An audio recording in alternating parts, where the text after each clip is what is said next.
Happy Thursday, crafty friends. Okay, today I'm coming on with a Beebeecraft project share, and this one is going to be of this shrinky dink material. You get 20 sheets of it. It comes in a nice Ziploc bag, and this is what it looks like. It's got a frosted side and a slick side, and you would color or draw or whatever you want to do on the frosted side, okay? And so what I did was, you know how I feel about Halloween. As you can see, I've made all of these so far, and I love them. And so they shrink to about 1/4 of their original size. So, for instance, this is a fabulous stamp that Chris Wilson sent me of Mr. Bones. And I have to say, I think he is my favorite one. Look at that. And I haven't even colored it or anything.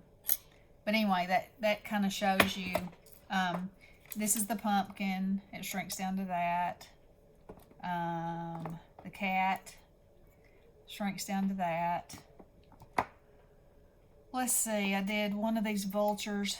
He shrinks down to that. The eyeball. So anyway, I've been trying my bingo card shrinks down to that. So I've been trying a variety of shapes, and I wanted to see, okay, so this cat, you know, is a solid stamped image pretty much except for his eyes. And he was okay, and I even filled in some in the back, but it wasn't a real solid, nice black, you know, like what I really wanted it to be. Which kind of surprised me in a way, because it seems like the more detail something has, the better it looked. I mean, look at the detail on this thing. Look at that, all those spider webs and the fence and his bones. I mean, that's awesome. And then this one, trick or treat, smell my feet, and there it is colored. Okay, so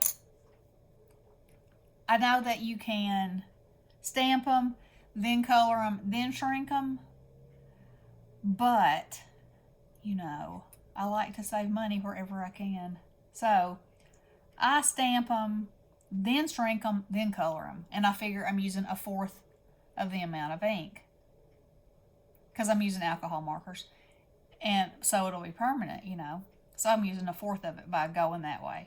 Now, some images are going to be kind of small, you know. Like this would be easier to color beforehand. Let's see if I have another one of those over here. Yeah. You know, that would be easier to color. And when you color it, once you shrink it, the color is more intense, but it's not that much more intense. Like this was colored afterwards. I wouldn't want it any darker than it is now. Like I said, the only thing about these is when they shrink down to that, makes it more difficult to color them. Okay, so online the instructions say preheat your oven to, I think it said 350, but I'm using my heat gun for mine. And so I've just got a pan, and I put parchment paper in here. And here I have a bunch of them that I have stamped. So for a demonstration, let's do this light bulb. Okay, so it's going to be a little loud for just a second. And also, I tried this on the highest heat, and it actually did better on the lower heat.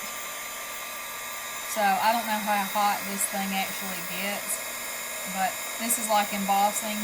The magic never gets old. So just put it on there, and it'll wrinkle up, and it might collapse on itself, but it will unfold when it gets at the right temperature and be flat. And the reason I have this stamp in here is when I when I get it to the point that I want it to be, when it's not going to shrink anymore, I'll just lay the stamp on it upside down for a minute. Okay? Just like this. Then I know it's completely flat. See? Isn't that cool? I love these. Okay, we'll do this one. One more so I can show you. So, the things that I have discovered is that also there's a once it's shrunk, there's a shiny side and a dull side. And if you are using something with words that has a definite right side and a wrong side, you really can't. Let's see. Let me turn this off. Okay.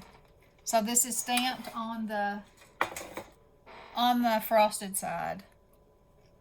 Okay, so this is the opposite side. Can you see that that's shiny?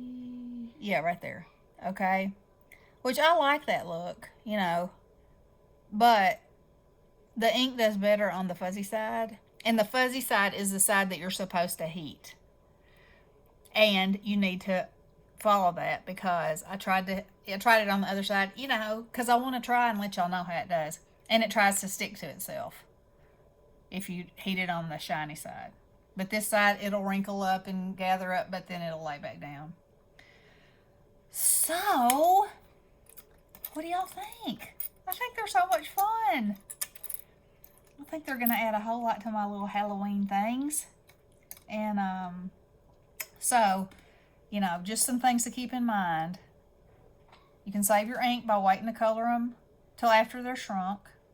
And you don't have to use markers. You can use pencils. You know, they're shrinky dinks, just like we used when we were kids. I just wouldn't use I wouldn't use the water-based marker because I don't, you know, it might come off. But the alcohol markers won't and the pencils won't. So, and I may color these with pencils because they have a finer tip. Now that I've already shrunken these little tiny ones. But we'll see. But anyway, I think they're super fun. Oh, and you punch a hole. So I used, whoo, sorry about that. Is everybody awake now? I used my regular hole punch to punch the holes. And I fussy cut these out. I didn't even say that. Okay, so you see the hole I punched right there. And y'all know I don't like to fussy cut. But in this case, you know, I think no harm, no foul. I think it's fine. I wouldn't necessarily do, well, those are sharp corners, but some of them are kind of rounded a little bit, so they might not be so sharp, but I'm sure you could file them a little bit. Let's see. Oh, yeah. So if you had any place that was rough, you could just use your little fingernail file or a piece of sandpaper and take care of that.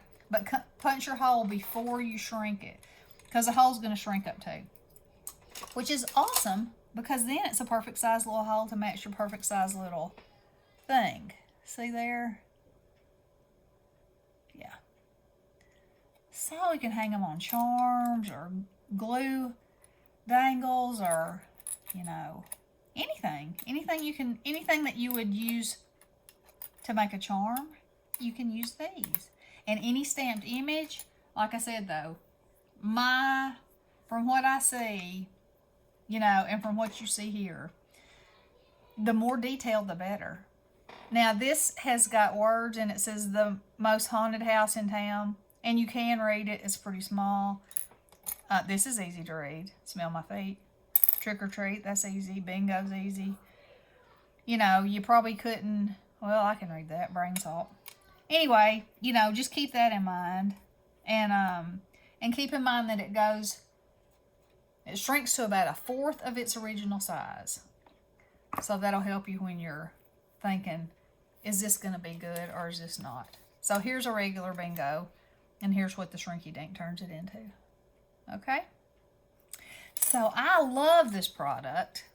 You know, we're of the age that we all played with this stuff at some point probably in our lives. And what's more fun than getting to play with something again when you're grown up? So, I will link Beebeecraft below. They have an affiliate program where if you have 100 subscribers, you can join their design team and demonstrate products for them. All you have to do is do an unboxing video and 2 project share videos. And then all that information will be linked below, and I'll link these products, and I'll be back soon with another project share. Until then, y'all have a super great day. I love you all. Blessings.